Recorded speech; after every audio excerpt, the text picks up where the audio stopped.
Today we are blessed to present one of these insightful lectures entitled The Undivided Attention and Devotion of Bhakti Practice, Part 3 of 6, on Between Master and Disciples, given in Chinese and English on October 13, 2019, in New Land Ashram, Taiwan, also known as Formosa.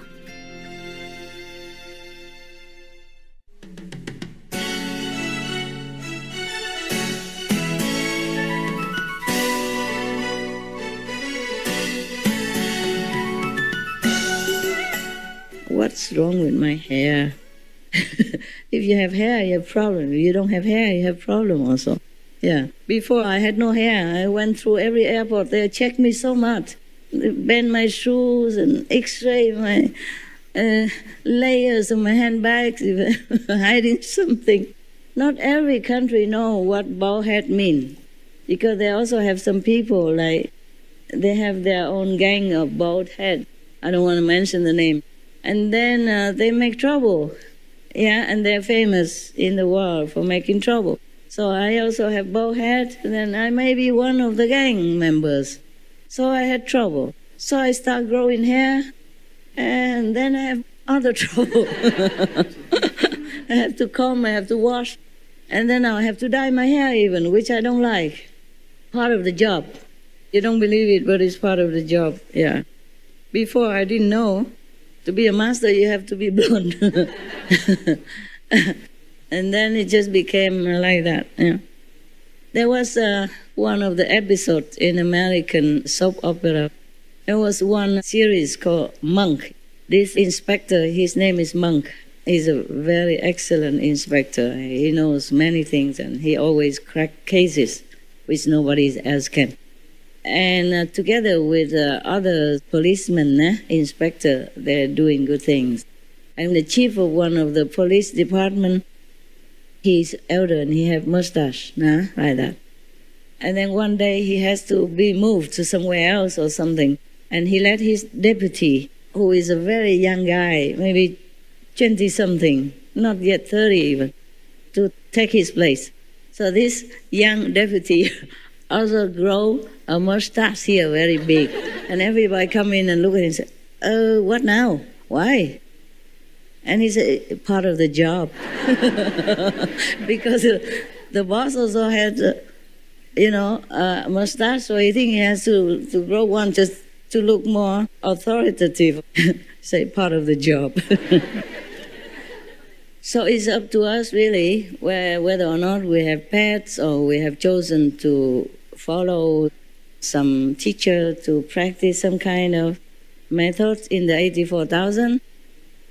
We have to follow our heart, and we just have to live a righteous way. Then we can be sure of homecoming, and or at least have a comfortable life in this physical dimension. So undivided attention and love help you.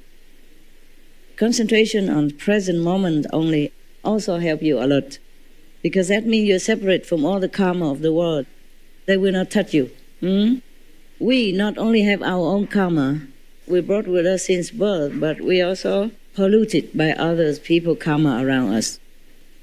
One of the Chinese philosophers, I think Zhuangzi, somebody Zi, they all Zi, one of the Zi, just say that the society is a big dyeing tub, like we're together, so we dye almost similar color. Yeah, because inside the same tub, yeah, with the dyeing material in it. 社会是很大的染缸，还好我记得一些。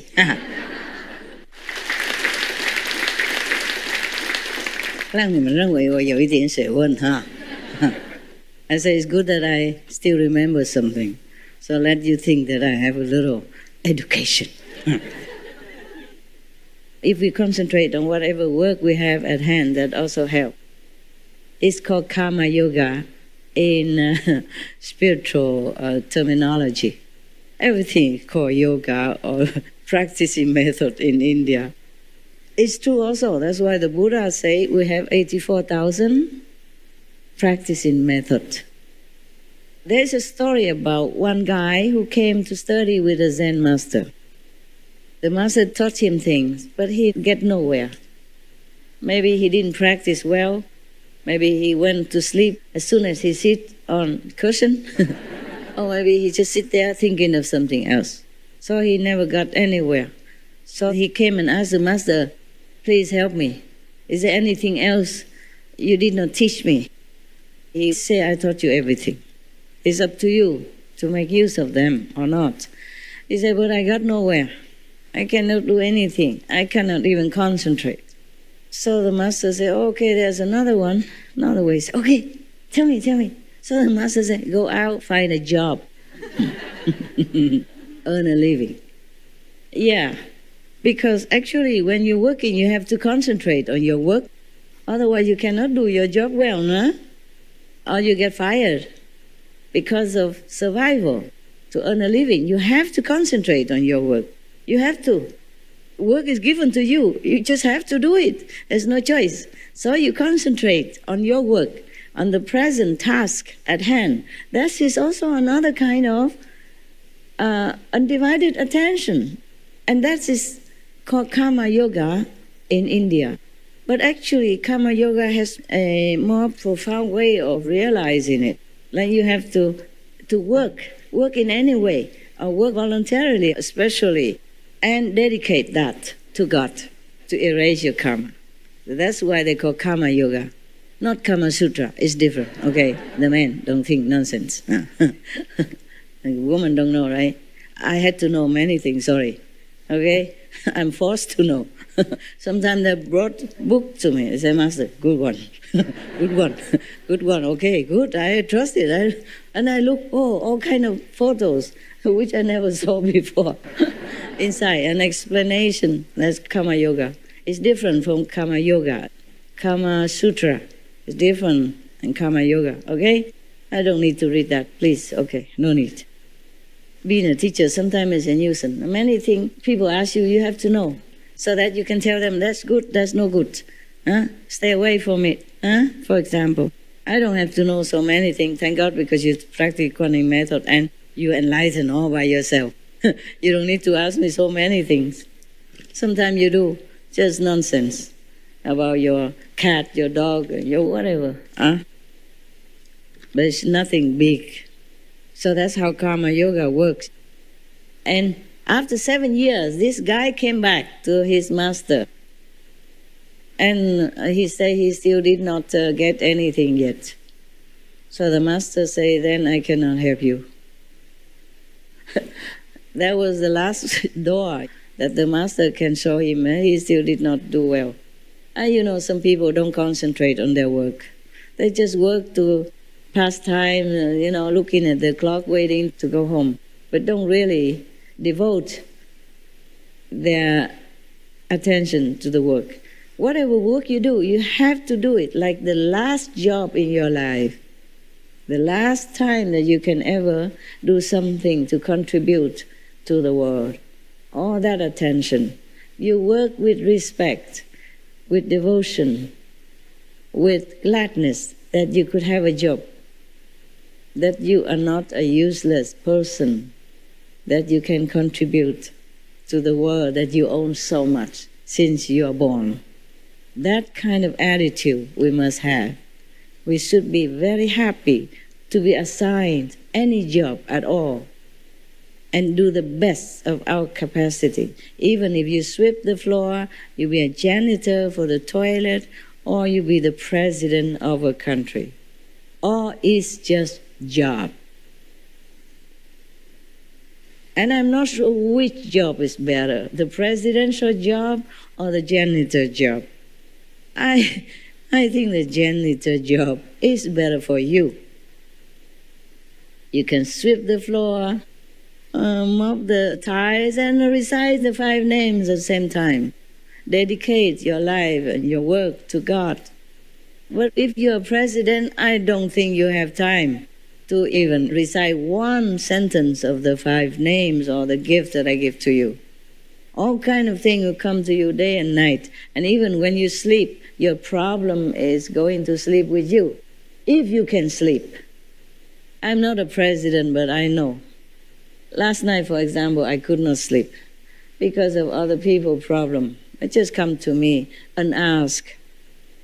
So imagine how a president have to deal with so many things, internationally, nationally, yeah, and with the staff, with so many egos that hanging around him.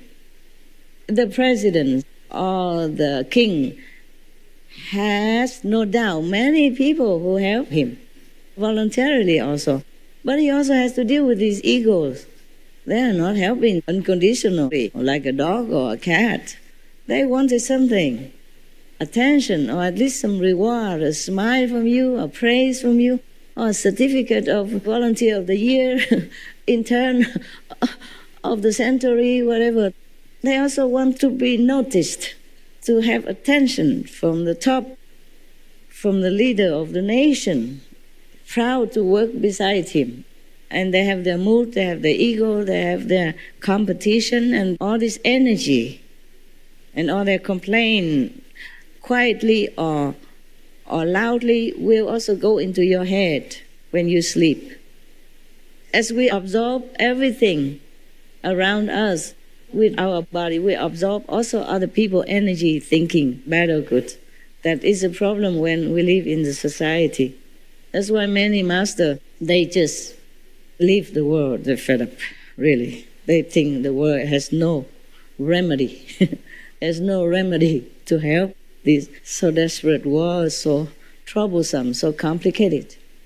That's why many masters, they stay somewhere else, go into the very deep of the Himalaya, like Gumuk, for example, the source of the Ganges River, where nobody normally would go.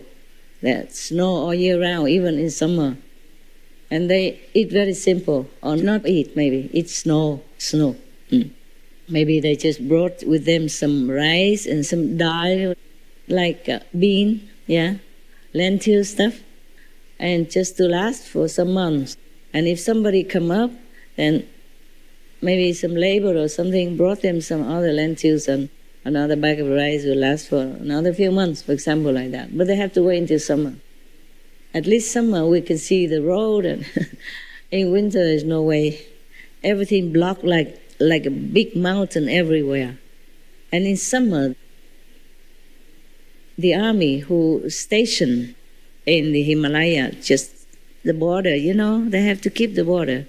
In summer, they will came with the bulldozer, big cat, to room away the snow and make it like a small road in between the two big, tall wall of ice. And then the pilgrims can begin to go up to worship mountains and rivers and some shrine of the past masters and pray for whatever they pray for. The Karma Yoga is not just concentrating on the work only, but to dedicate it for the wellness of others, like volunteer work for the poor, the homeless, or cleaning the temple for the monks, or the shrine of some gods and goddesses. And that is called Karma Yoga. Some people practice just that. They don't recite mantra, nothing. They don't even meditate. Maybe they do sit in front of the god statues and quiet down. And sometimes if they're pure enough, they can see the goddess or god appear to them, like Sri Ramakrishna. His wife became a holy mother. They call her also Holy Mother. He married her when she was very young, just because family tradition. But he never had any physical contact. They're together in one bed, but he never did anything. He said he was tempted, but then he didn't. And some people blame him, like sacrificing her. But she was okay. She became revered as a holy mother. India is a very fascinating country. I really love India. Maybe because I was Indian. Some lifetimes, not just one. But I really feel like, as I told you last time, there's one place in Rishikesh that I feel at home. Just a mud house, a mud room, and a few stones in front of the house, and bake a chapati. eat peanut butter and cucumber, and I feel so good there. There's no other place that I miss, only that place. In the whole world, I don't feel like I want to stay anywhere. But if I have a choice, I go back there, stay there. I feel just so free. Maybe it's different feeling at that time because I was from New Delhi. Hustle, bustle over there, and so many so-called disciples around, and they eat all the food and don't give me anything.